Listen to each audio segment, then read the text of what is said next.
আসসালামু আলাইকুম। সাইফুন নাহার কুকিং চ্যানেলে সবাইকে স্বাগতম ভুড়ি রান্নার রেসিপিটি দেখার জন্য। খুবই মজাদার ভুড়ি ভুনা রেসিপিটি। আশা করি আপনাদেরও ভালো লাগবে ভুড়ি ভুনা রেসিপিটি। আমি একেবারে ভাজা ভাজা করব না, মচমচে ভাজা ভাজা হবে না, একটু নরম থাকবে কিন্তু ভাজা ভাজা হবে। তার জন্য আমি প্রথমে ভুড়িটাকে আমি পরিষ্কার করে টুকরো টুকরো করে কেটে নিচ্ছি। এবার ছোট ছোট করে টুকরো করে নিতে হবে, খুব বেশি বড় না আবার খুব বেশি ছোট না। রান্না করার সময় ভুড়িটা এমনিতেই অনেকটা ছোট হয়ে যাবে, তাই খুব বেশি ছোট করা যাবে না, মাঝারি সাইজ করে কেটে নিতে হবে। যে আমি এভাবে ছোট ছোট করে কেটে নিয়েছি, যেগুলো আমি এভাবেই কেটে নিয়েছি। আপনাদের কি করতে হবে, এইভাবেই ছোট ছোট করে কেটে নেবেন।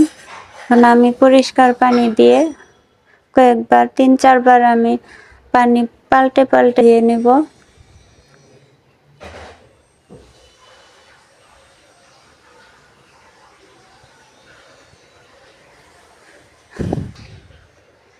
ভুড়ি পছন্দ করে না এমন মানুষ কিন্তু খুব কমই পাওয়া যাবে। আর আপনারা একই রেসিপি ফলো করে গরু, খাসি যে কোনো ভুড়ি এইভাবে রান্না করে নিতে পারবেন। এখন আমি ভুড়িটাকে প্রথমে সিদ্ধ করে নেব। এর জন্য আমি 1 চামচ লবণ আর সামান্য হলুদ আর সামান্য একটু পানি দিয়ে আমি সিদ্ধ করে নেব। 2 থেকে 3 ঘন্টা সিদ্ধ করে নিতে হবে ভুড়িটা, যেহেতু সিদ্ধ হতে অনেকটাই সময় লাগে, তাই অনেকটা সময় ধরে সিদ্ধ করতে হয়। আমার ভুড়িটা সিদ্ধ হয়ে গেছে। এখন আমি একটা কড়াইয়ে সামান্য তেল দিয়ে আমি 1/2 কাপের মতো পেঁয়াজ দিয়ে দিলাম। ভুড়িটার মধ্যে যেহেতু একটু চর্বি থাকে, তাই বুঝে শুনে তেলটা দিবেন। আমি সামান্য তেল দিয়ে পেঁয়াজটাকে একটু ভেজে দিয়ে দিলাম 2টা তেজপাতা আর দিয়ে দিলাম 5-7টা এলাচ আর 3-4টা দারুচিনি। 3-4টা দারুচিনি দিয়ে আমি ভালোভাবে একটু ভেজে নিচ্ছি।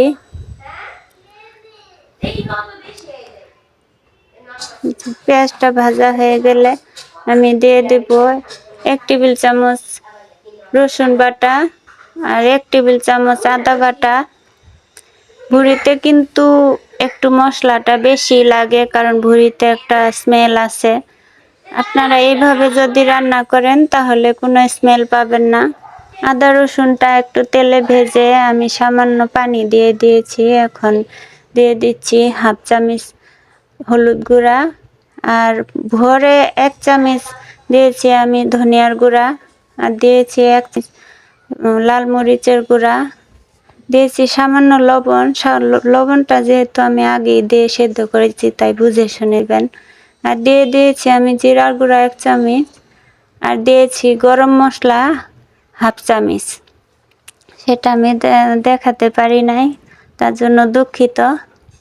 এখন মশলাটাকে আমি ভালো করে কষিয়ে দিয়ে দিচ্ছি আমি সেই সেদ্ধ করে রাখা ভুড়িটা দিয়ে এখন আমি কোনো পানি দেব না। আমি এই মশলার সাথে কিছুক্ষণ কষিয়ে নেব, বেশ কিছুক্ষণ কষিয়ে নেব ওই মশলাতে, ওই তেলের মধ্যেই। আর কোনো রকমের পানি আমি অ্যাড করব না। একটু সময় নিয়ে বেশ কিছুক্ষণ আমি কষিয়ে নেব, মশলাটা যাতে কাঁচা গন্ধ না থাকে। এটা কিন্তু আমার রেসিপি না, এটা আমার বড় বোনের থেকে শেখা রেসিপি।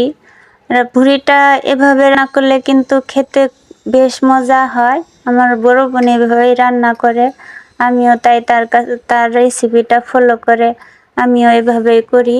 ভাবলাম আপনাদের সাথে শেয়ার করি। যে আমি যেহেতু একসাথে 2টা রেসিপি করে দেখাবো, তার জন্য আমি অল্প একটু ভুড়ি উঠিয়ে নিচ্ছি। সেটা আমি একদম মচমচে করে ভেজে আপনাদেরকে দেখাবো একটু পরে। এখন এটাতে আমি দিয়ে দিচ্ছি সামান্য পানি। পানিটা কিন্তু অবশ্যই গরম দিয়ে দিবেন, না হলে কিন্তু ভুড়িটা আবার শক্ত হয়ে যাবে। গরম পানিটা দেওয়ার কারণে কিন্তু তাড়াতাড়ি সেদ্ধ হয়ে যাবে। আমি এভাবে পানিটা দিয়ে কষিয়ে নিয়েছি কিছুক্ষণ, 10 মিনিটের নিয়েছি। এখন আমি দিয়ে দিচ্ছি আলু। আমি সামান্য একটা আলু টুকরো টুকরো করে কেটে নিয়েছি, সেই আলুটাই দিয়ে দিলাম। আপনারা যদি পছন্দ না করেন আলু, তাহলে না দিলেও চলবে। আমার ভালো লাগে তাই আমি আলুটা দিয়ে দিয়েছি। আলুটাকে আমি কিছুক্ষণ কষিয়ে নিয়ে এখন দিয়ে দিচ্ছি আমি রসুন কুচি, আর দিয়ে দিচ্ছি আমি হাফ কাপের মতো পেঁয়াজ কুচি। এটা দিলে ওই খেতে অনেক বেশি ভালো লাগে। পেঁয়াজটা কিন্তু একেবারে গলে যাবে না, আবার কাঁচাও থাকবে না। রসুনটাও যখন খাবেন তখন, যখন মুখে লাগবে তখন কিন্তু ভালো লাগে রসুনটা মুখে পড়লে। আর যাতে বুড়ির গন্ধটা না লাগে সেই জন্য আমি দিয়ে দিয়েছি একটু পাঁচফোড়ন। আপনারা অবশ্যই পাঁচফোড়নটা দেওয়ার চেষ্টা করবেন, তাহলে কিন্তু ভুঁড়িতে যে একটা স্মেল থাকে সেই স্মেলটা আপনারা পাবেন না। আমার ভুঁড়ি রান্নাটা প্রায় কমপ্লিট। দেখেন ভাজা ভাজা করেছি, কিন্তু একদম ভাজা ভাজা না, একটু গ্রেভি থাকবে। এই পর্যায়ে আমার ভুঁড়িটা আমি নামিয়ে নেব। আর ওই যে আমি তুলে রেখেছিলাম না একটু ভুঁড়ি, সেটাকে আমি ভেজে নেব। লো হিটে একদম মচমচে করে ভেজে প্রায় 20 মিনিটের মতো আমি ভাজবো। ভেজে একদম কুরকুরে করে নেব। এটা কিন্তু খেতে অনেক মজা। আপনারা চাইলে খালিও খেতে পারবেন, আবার মুড়ির সাথে মাখিয়েও খেতে পারবেন। আজ এই পর্যন্তই। সবাই ভালো থাকবেন আর আমার জন্য দোয়া করবেন। আল্লাহ হাফেজ।